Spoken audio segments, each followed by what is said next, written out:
Assalamualaikum warahmatullahi wabarakatuh. Selamat pagi para pejuang cuan. Gimana kabar kalian di pagi hari ini?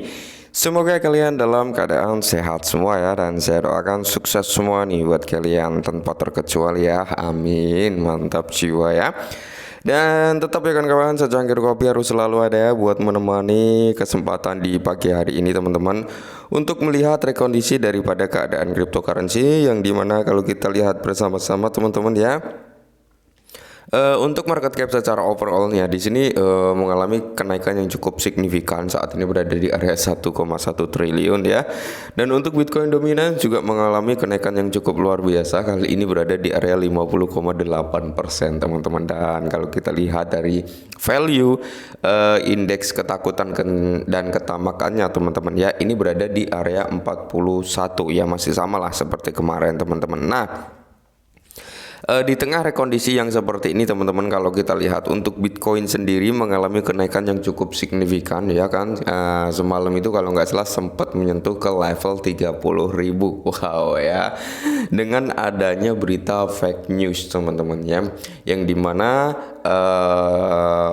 membawa presentasi harga daripada Bitcoin itu sendiri sampai ke level 30.000 US dollar. Waduh ya.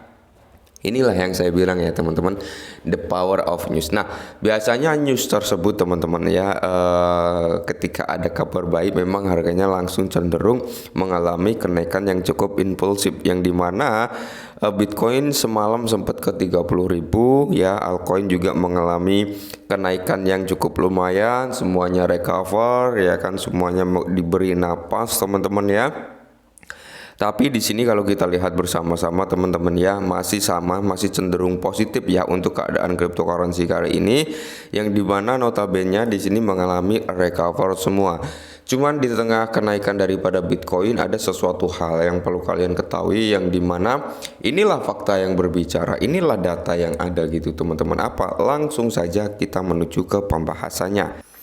Nah, jadi di sini informasinya teman-teman ya, di mana ada sekitar 65 juta Bitcoin ya, 65 juta US dollar nih dalam bentuk Bitcoin dilikuidasi dalam beberapa menit ya, menyusul laporan palsu bahwa ETF BlackRock spot Bitcoin telah disetujui. Memang ya teman-teman, semalam sempat ramai itu ya tentang spot ETF Bitcoin yang disetujui oleh SEC, katanya seperti itu informasinya. Padahal kemarin sempat kita bahas nih ya, bahwasanya SEC ini ya bisa dikatakan baru ada lampu-lampu hijau aja, belum ada persetujuan tentang ETF, karena SEC ini nggak melakukan banding atas kekalahan dengan Gracie ya kan. Dan di situ bisa dikatakan notabene mungkin ini adalah lampu hijau untuk menuju ke persetujuan, walaupun saat ini masih dalam tahap peninjauan ya kan, belum ada tanda-tanda persetujuan. Tapi setelah kita membahas seperti itu ya kan, malamnya ada suatu media yang mengatakan bahwasanya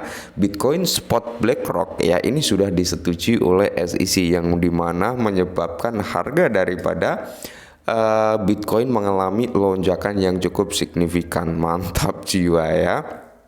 Ingat teman-teman ya, dana dari Fidelity, dana dari BlackRock, dana dari entitas-entitas yang mengajukan Bitcoin ETF spot ini belum masuk loh ya, belum masuk ke dalam sektor kripto, belum masuk ke dalam Bitcoin teman-teman, masih ditahan nih sampai benar-benar persetujuan ETF ini di ACC gitu ya kan. Nah, belum dana-dana tersebut aja belum masuk ya, baru berita, baru rumor ya, baru berita palsu seperti ini bisa mengangkat harga daripada Bitcoin sampai ke level 30.000. Apalagi kalau beritanya ini benar-benar real terjadi, ETF disetujui, ya mungkin kenaikannya akan jauh lebih gila lagi gitu teman-teman ya.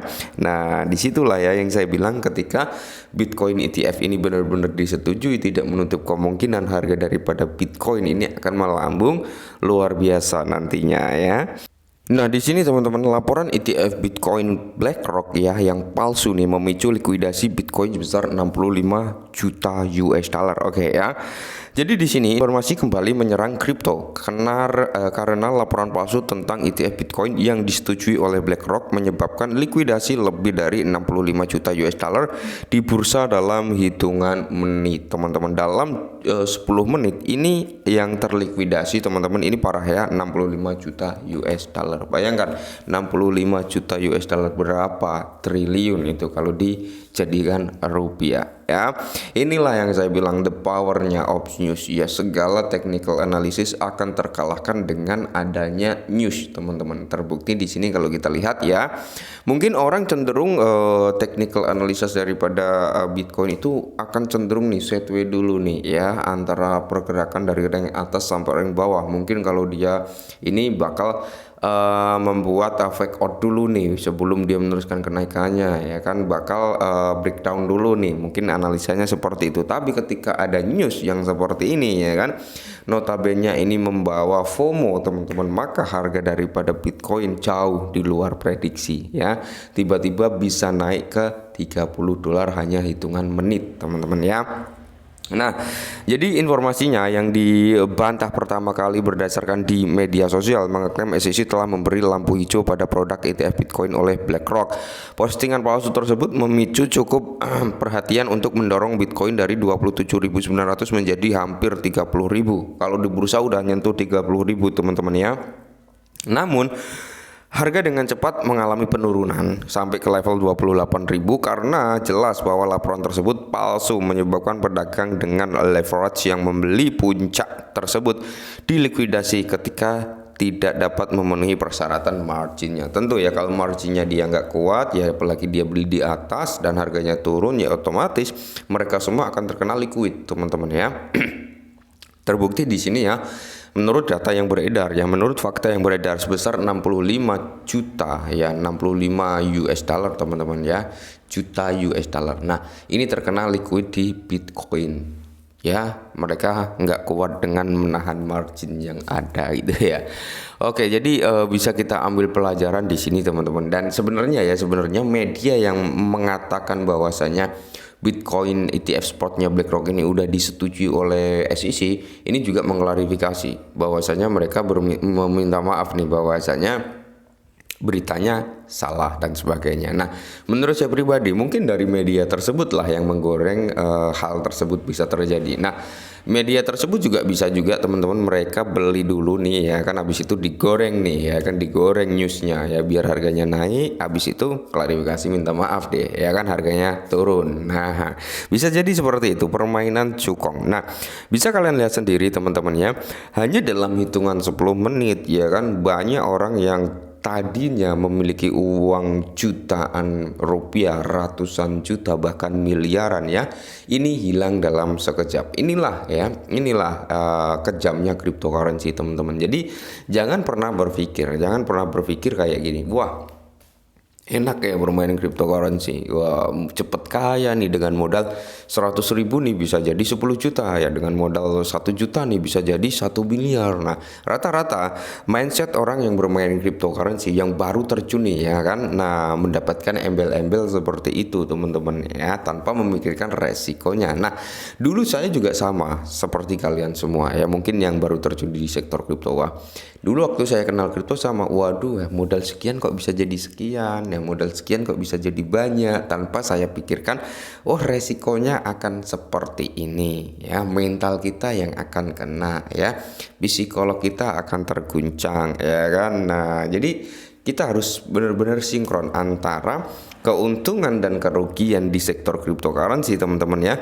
Kita harus pertimbangkan, jangan pernah berpikir di enaknya aja, tapi kita juga harus berpikir resikonya, agar apa, ketika terjadi hal yang seperti ini kita sudah mempersiapkan tameng-tameng untuk menenangkan diri gitu loh ya. Nah, jadi kalau kita lihat aliran likuiditas Bitcoin melampaui 71 juta US dollar menurut data dari CoinGlass ya, rangkaian likuiditas mencapai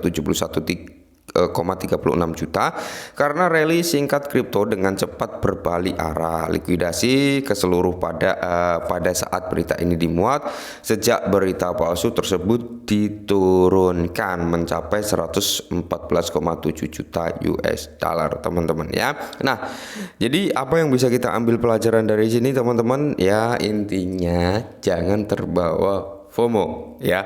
Ini kita bisa artikan seperti itu. Kenapa? Karena gini, teman-teman ya. Dulu banyak sekali yang FOMO terhadap Shiba Inu. Dulu banyak sekali juga yang FOMO terhadap price. Ya, banyak juga yang FOMO terhadap Baby Dogecoin. Tapi ketika harganya turun, mereka jadi apa? Jadi fooder. Ketika harganya turun nggak naik-naik, mereka jadi apa? Jadi fooder. Itulah yang kita lihat, teman-teman ya. Jangan pernah kita mengalami FOMO. Nah, kalau kita nggak FOMO gimana, Bang? Kita antisipasinya ya seperti ini. Ketika overall aset cryptocurrency mengalami penurunan, udah kita DCI aja gitu ya kan. Jangan sampai ketika aset-aset sudah membentang tiang hijau, kita baru mau masuk. Ketinggalan, bro. Bukan dalam arti ketinggalan untuk jangka panjangnya, tapi ketinggalan dalam jangka pendeknya untuk dapat cuan gitu loh ya. Kalau mental kalian kuat nggak apa-apa, tapi kalau mental kalian lemah ya otomatis kalian akan cut loss, kalian akan jadi pudar dan sebagainya gitu ya. Oke, mungkin ini sedikit informasi yang bisa saya sampaikan, semoga sedikit membantu dan salam cuan.